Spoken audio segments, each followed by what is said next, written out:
A few days ago I got in a situation where I had to get creative in order to figure out if my bergamot was still usable. So basically I destroyed it on purpose to see what a bad bergamot smells like. Okay, I'm being a little dramatic. I didn't destroy the whole bottle, just 4 drops. For context, I only learned about refrigeration and shelf life 3 days ago, which is 8 months after buying my first materials.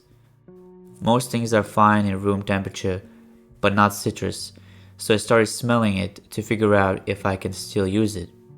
I was away for 2 months, so I genuinely forgot what bergamot is supposed to smell like, let alone a fresh one.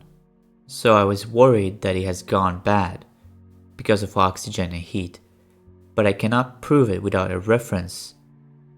I may be imagining and just overthinking this whole thing because, research told me that oxygen and heat are not friends for citruses at all, and it causes bergamot to become sour and unpleasant. So what did I do? I dipped a paper strip, this one, into the suspicious bergamot and placed it near the heater to basically fast forward this going bad process. A few hours later, I dipped a new strip from the same bottle and compared them.